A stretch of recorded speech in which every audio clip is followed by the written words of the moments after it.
Hey everyone, welcome back to 996. The Howl. Craig Morgan of PHNX a couple weeks ago, 3 weeks ago, sent out an article gauging the temperature check of the fans of the Arizona Coyotes. I gave it some space. This article released before the trade deadline, right before the Coyotes ended their 14-game losing streak. So I thought, why not give my answers to these questions? He's also gauged some fans' questions, which we might talk about and see here. I don't know any of these people, so don't take it too seriously if someone's a bit negative. But overall, maybe just a temperature check of how I've been feeling about the team recently. It's been tough, but overall, you gotta look at the big picture, and at least they're moving in the right direction. So let's start with the first question. How do we feel about the overall direction of the franchise? I love the way Bill Armstrong and his staff, this is my answer, are going about this rebuild. It's different than John Shaika. John Shaika, who I liked at the time, maybe relying too much on one, two, three players to take this team out of their rut, whereas Bill Armstrong and staff, they're building from the farm up, accumulating as many picks as they can while still putting an on ice product that you tune in every game, but even though the results aren't there,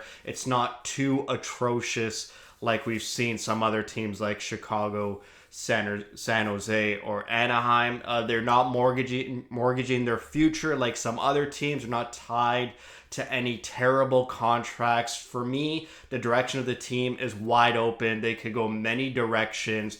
They have so many picks they could use to pick players, package them up to jump in the draft in a higher drafting order, or even send those picks out for current NHL players that elevate the team, which we hoped was the case with the Sean Durzi trade, where we sent a second round pick to the LA Kings. And just the great development staff, the fact that Bill Armstrong came in and hired all his own people, just revamped the hockey operations and scouting, development. We talk about and hear about Lee Stempniak, who's very hands-on in the development of all these players that the Coyotes have drafted that you don't hear about. He's hands-on with Duda, with the Russian two picks that we picked last draft. Sam Lipkin, what have you. Any player that's been drafted by the Coyotes is in touch with the Coyotes development staff. The Coyotes development staff have a pulse on these players, and they know the direction the team's going to, even though as fans we don't see or hear about these players all the time. But, all of the Coyotes management staff know exactly who we have in the pipeline, and the future moves that the team does end up making will fall in line with that. We have Nicholas Batty here, who says, I have all the confidence in the world in Bill Armstrong, next to zero confidence in ownership. You're going to hear a lot about that in this article. A lot of fans really dumping on the ownership group. Some is fair.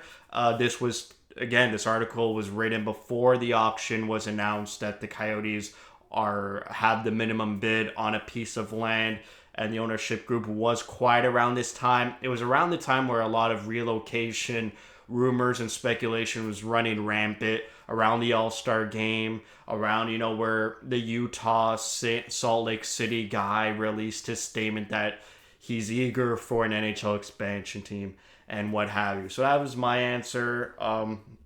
Maybe there's some other answers here that we like. I feel great about the hockey upside. So just like me, feels very legitimate compared to various circuses that have rolled through the previous years in Arizona. This guy's I have a high degree of trust in Bill Armstrong. Ownership is scary. I don't trust them. I'm worried they're frauds. Jeez. Okay, I'm not on the same page as him with ownership. We'll get to ownership, and I think that's the next question there. It should be. How do you feel about the Morello ownership group? The failed Tempe vote, like I said, that was a huge hit to the fan base, to the team itself. Everyone thought it was a slam dunk, including ownership group. They really underestimated their opposition in this political race. I totally didn't even think about how is the ownership in terms of politics. Have they ever been around politics? Have they ever done a vote before? I never did my homework on that. I just assumed it was such a great deal. The Coyotes were paying for everything, paying to clean up the dump. They weren't taking any tax dollars. It was all privately funded. The whole governing body of Tempe was on the side of Coyotes ownership. And then you got the opposition who just threw a bunch of misinformation out there, ran hard on the opposition side, got to people first before Coyotes ownership, and they just fumbled the bag, ownership did, and they were caught off guard along with everyone else that the vote went no. Also, there's some questionable motives with this ownership group that a lot of fans are talking about. It's not just an NHL team and the Coyotes this ownership group is interested in.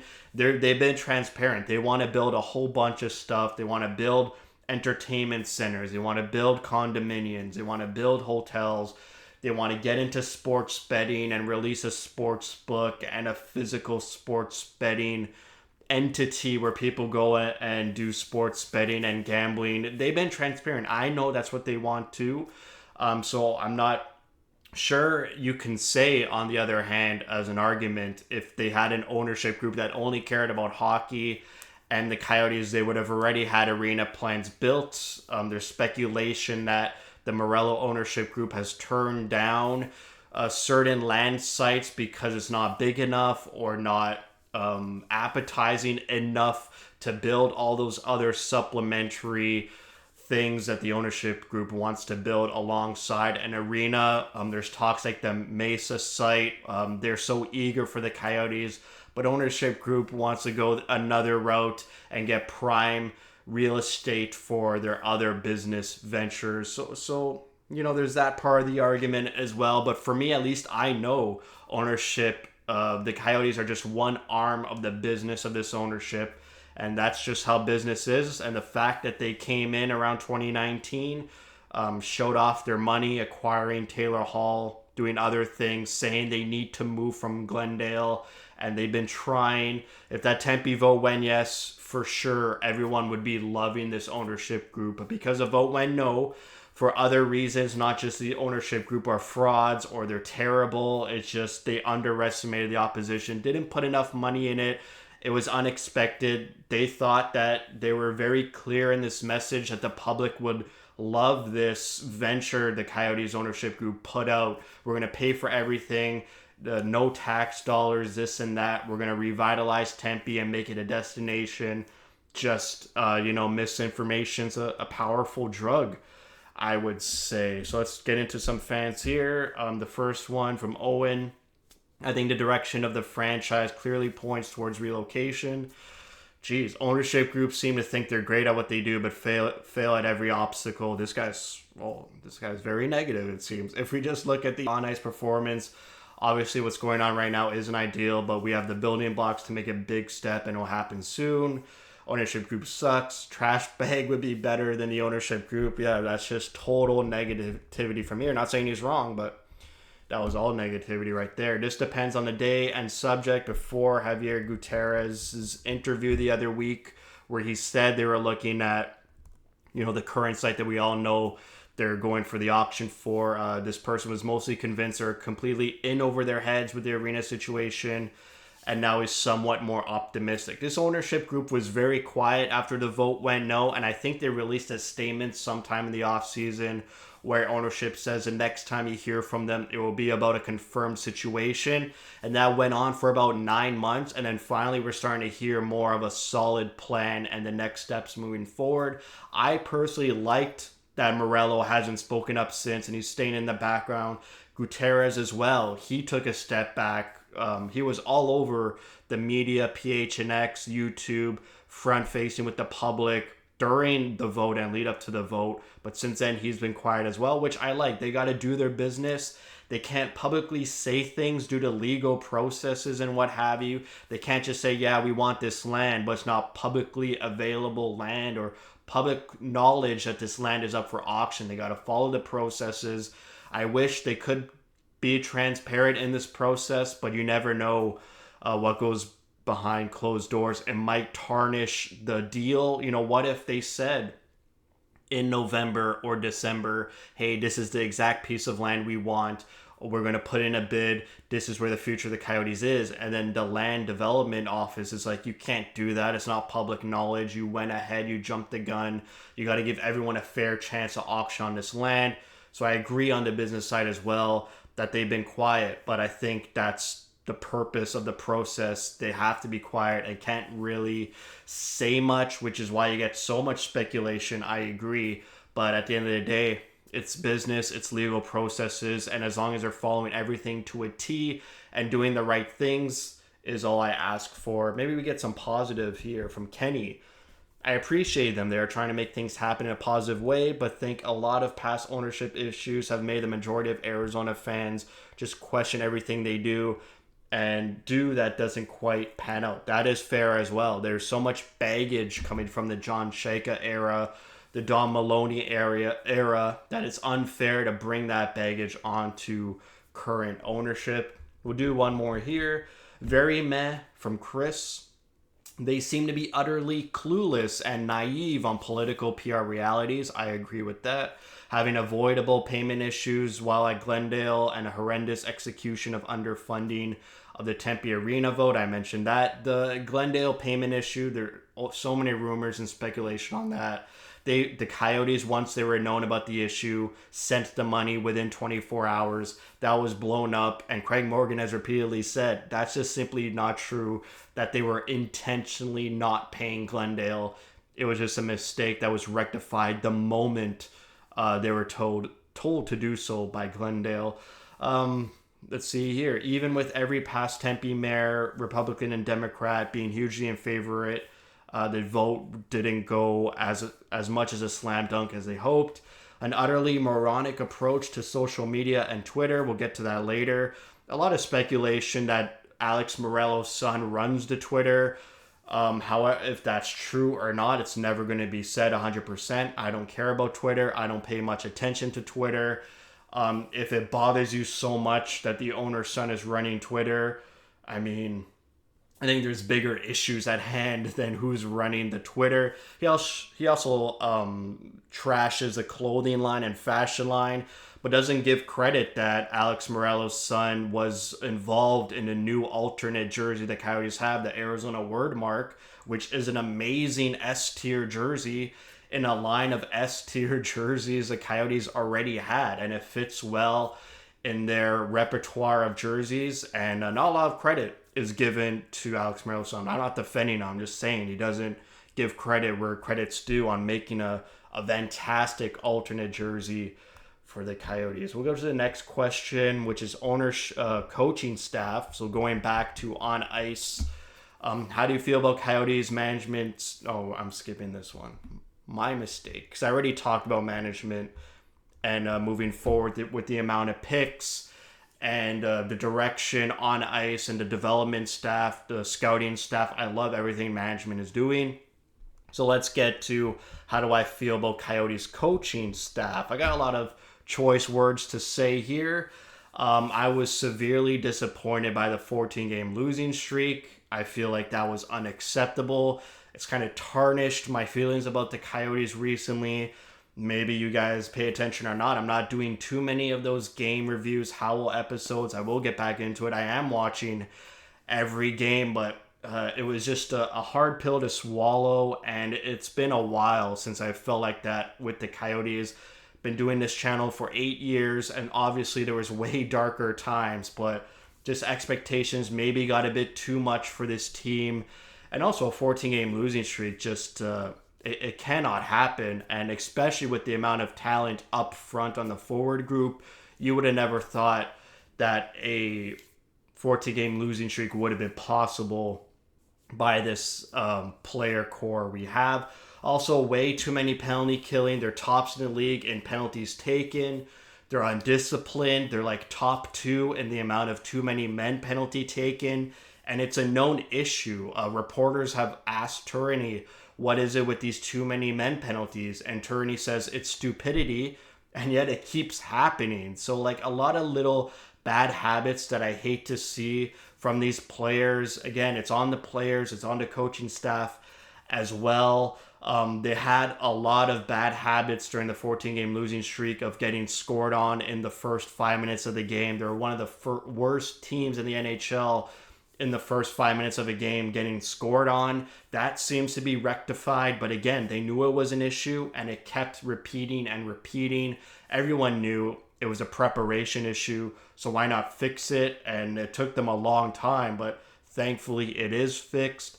I don't like face-offs. They've been terrible at face-offs since Andre Tourigny's taken over.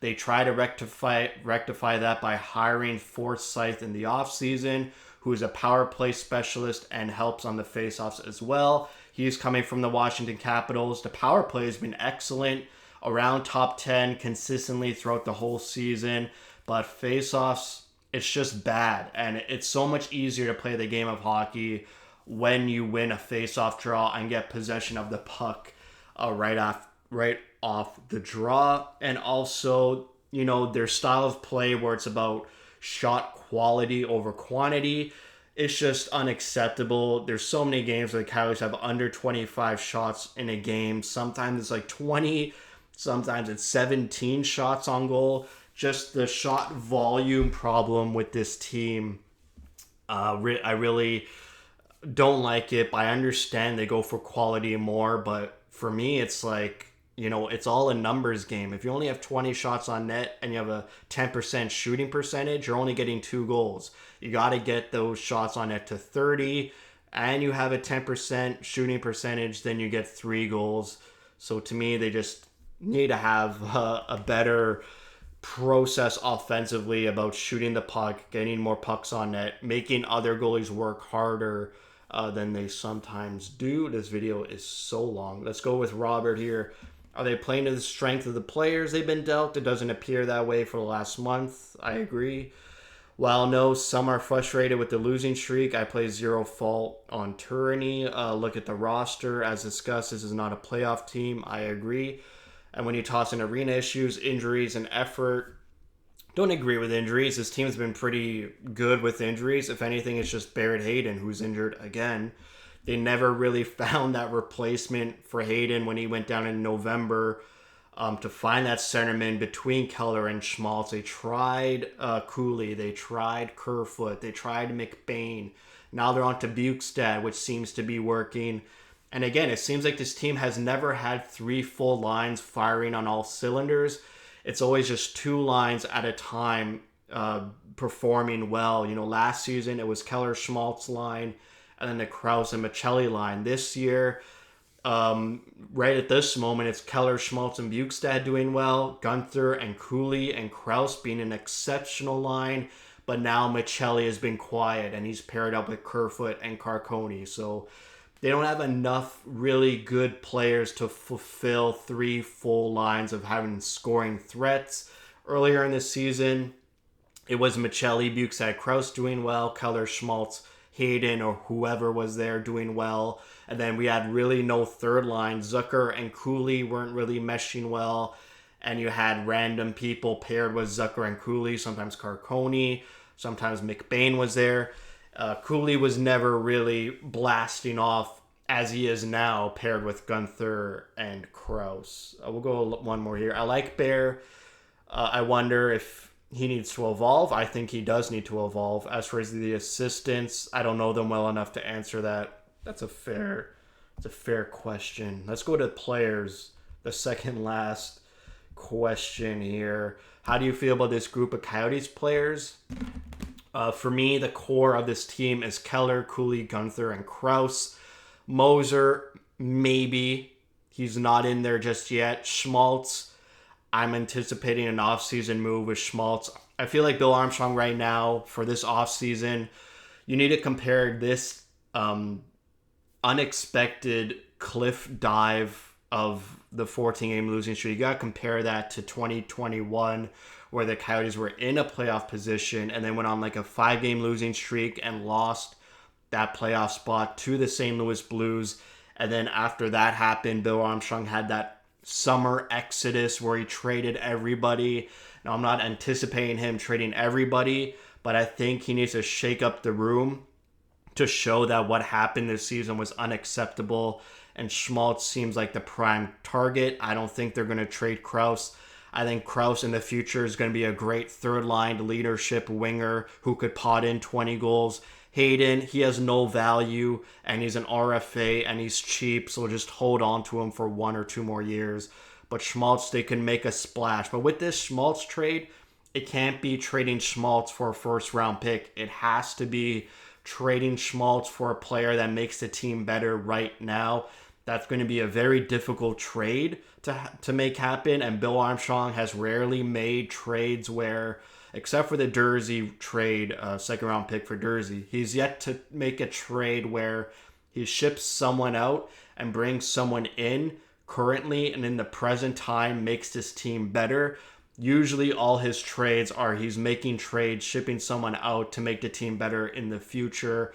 But we're at a point now where Bill Armstrong needs to make this team better by making some changes right now. The D-core needs a huge overhaul, and I'm so thankful that the Coyotes have zero defensemen signed after these next 15 games or 12 games or so. There's literally 0 NHL defensemen signed for next season, which I love. That means Bill Armstrong could go in and just put all his fingerprints on this blue line. He knows what needs to change. He knows what type of defenseman he needs. Doesn't need a guy like Dumba. Needs the physical side of Dumba, but doesn't need, a defenseman who jumps in on the rush, doesn't contribute consistently offensively, just needs to just rework that defense. Like I said, I want to say this as well. In terms of the players and moving forward, I would say Bill Armstrong is 3 for 3 on draft picks that have made the Arizona Coyotes better and have played NHL games for the Coyotes. He's only had 3 draft picks play an NHL game for the Coyotes, and that's Moser, Cooley, and Gunther, and they're all great players. So we need more of those Bill Armstrong draft picks on the Arizona Coyotes. It's coming.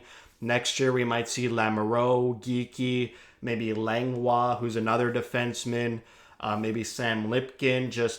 We need to trust that we've got 3 for 3 on Bill Armstrong draft picks that have made it to the NHL, that are one of our best players, and they make an impact on the team. So get more of those impact players, and the new group and core of the Coyotes I'm confident in. I also want to say that losing Gostisbehere and Chychrun last year, we've never really replaced them, and I think that's really hurt the offense of this team, and getting timely goals and taking the load off the forward group, because we've never replaced Gostisbehere and Chychrun.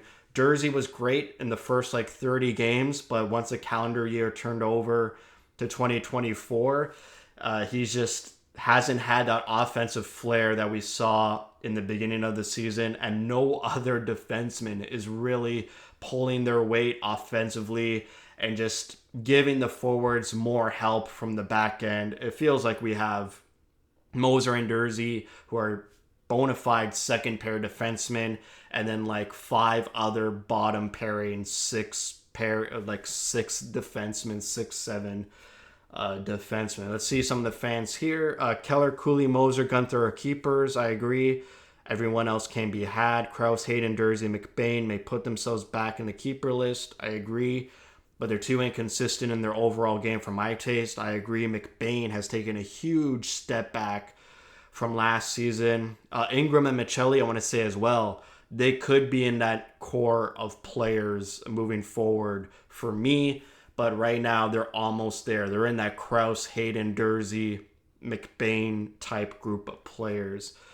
He also says, I think Michelli might be used as trade bait a lot, just like Garland. Schmaltz would be traded if there was a true market for him, but his contract makes it tough. I somewhat agree. He is getting paid $8 million the next few seasons, but his cap hit is just over 5.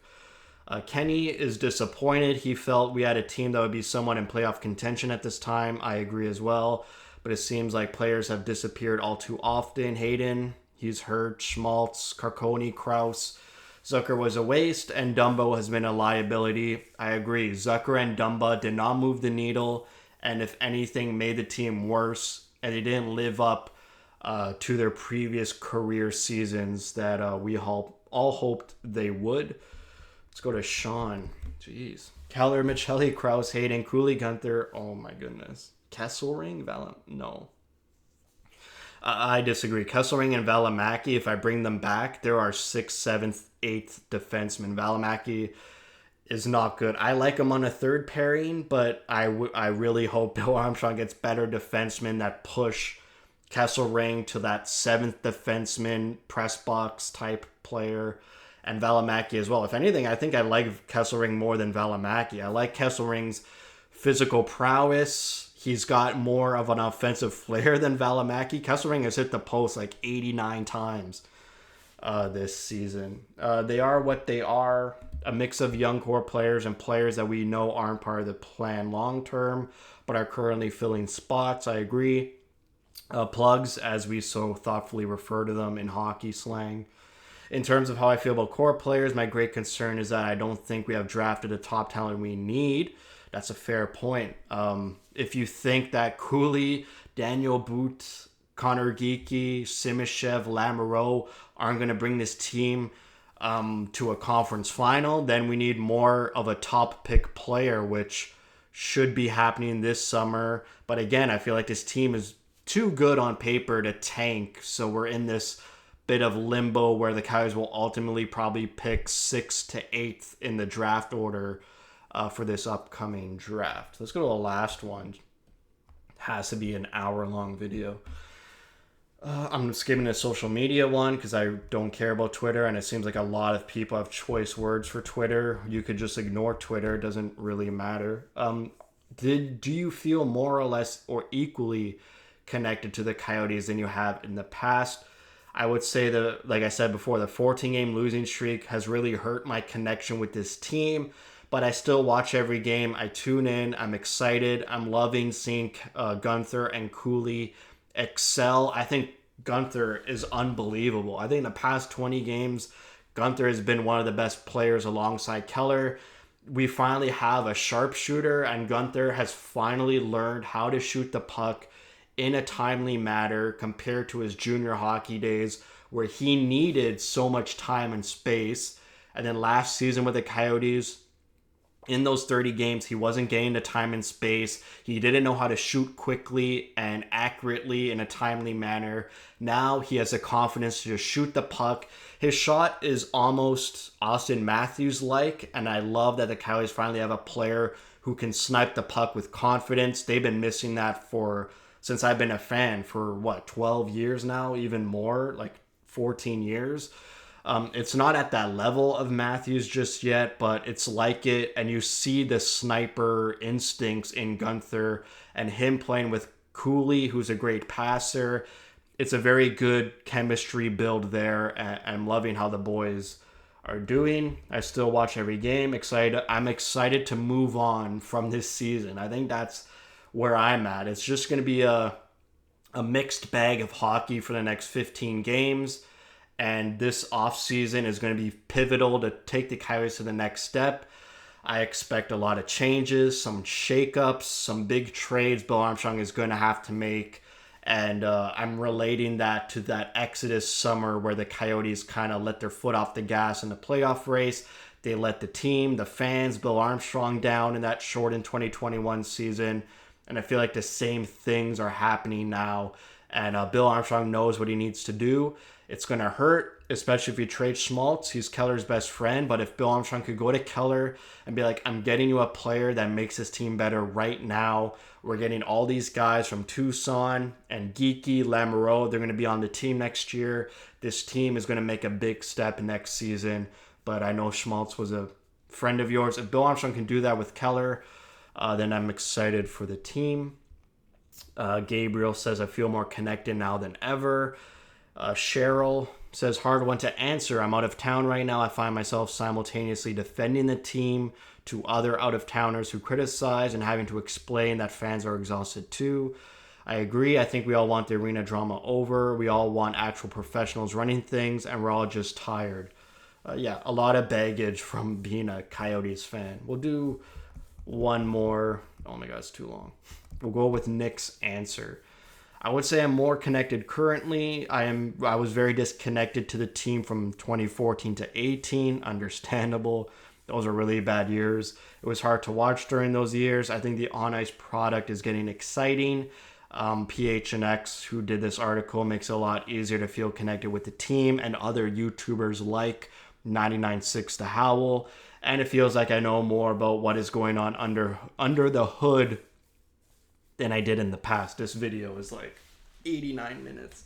So that's it for me. Just want to give you my temperature check of the team currently. I know I haven't been doing game reviews as consistently, but like I said, it's tough. You know the right thing to do is to lose, but the team's too good enough to lose, and you kind of want to get out of that losing culture as quick as possible. And I'm sitting down watching these games just like all of you. I'm excited to see Keller get a point per game pace. I'm excited to see Gunther and Cooley elevate their game each and every game. I want to see Krause break his career high in goals. Maybe we see Josh Doan make the jump to the NHL in the last few games of the season just to give the fans something to cheer for. And just really, really excited to move on from this season, see what happens with the arena, and see what happens at the draft, and see what type of moves Bill Armstrong and company make. So that's it for me. Thank you for watching. If you like what you see, spread the word. And as always, thank you for your support.